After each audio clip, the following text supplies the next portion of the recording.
Narito ang latest update ngayon sa kaso ng nawawalang teacher at beauty queen na si Catherine Camilon. Magpahanggang sa ngayon ay patuloy pa rin pinaghahanap ng mga pulis ang kinaroroonan ni Jeffrey Magpantay. Hanggang ngayon ay wala pa ring malinaw na investigasyon kung nasaan at kung ano na ang nangyari sa suspect na si Jeffrey Magpantay. Matatandaan na naging sangkot ang driver bodyguard ni Police Major Alan De Castro matapos itong ituro ng dalawang nakasaksi na isa siya sa nagbuhat sa dugo ang katawan ni Catherine Camilon papunta sa Red Sea RV kung kaya't nasangkot siya at nagpatong ng malaking halaga si Senator Raffy Tulfo para sa sinuman ang makakapagturo sa kinaroroonan nito. Ayon naman sa mga netizens, baka pinaligpit na ni Major Alan De Castro si Jeffrey para hindi na ito mahuli pa at maaring umamin ito sa ginawa nila kay Catherine Camilon. Higit isang buwan nang hinahanap ng mga pulis at ng kanyang mga kaanak si Miss Grand Philippines 2023 candidate Catherine Camilon.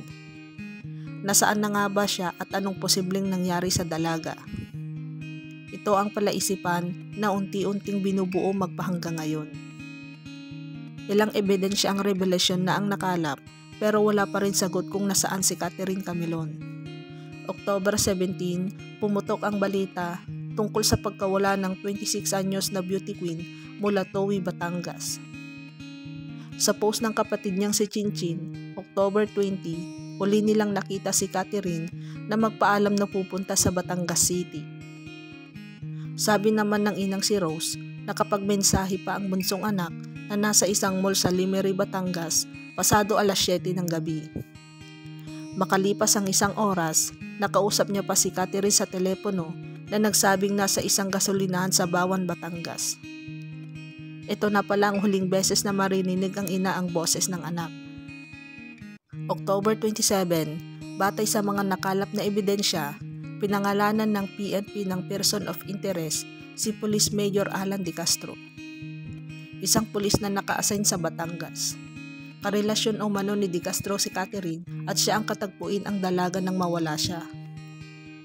November 3, nagsampa ng kaso ang Highway Patrol Group sa huling may-ari ng sasakyan na gamit ni Catherine dahil kaduda-duda umano ang address na binigay nito. Isinama din nito sa person of interest. November 27, nang lumapit sa CIDG-4A ang dalawang testigo na nakakita umano ng dugo ang babae na isinakay ng 3 lalaki sa isang pulang SUV mula sa gray SUV ni Camilon. Sa kanilang testimonya, nakilala umano nila ang isang suspect dahil tinutukan sila ng baril nito. Sa Rogues Gallery, natukoy ang isang Jeffrey Magpantay na driver umano ng pulis na si De Castro. November 10, na-recover umano ng otoridad ang pulang SUV na konektado sa krimen. Inabando na ito sa isang bakanting lote sa Batangas City.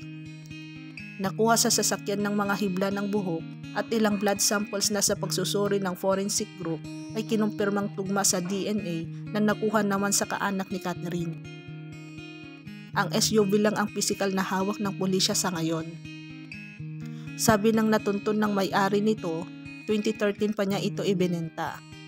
November 13, sinampa ng CIDG ang mga kasong kidnapping at illegal detention laban kina De Castro, Magpantay at 2 pang iba pa.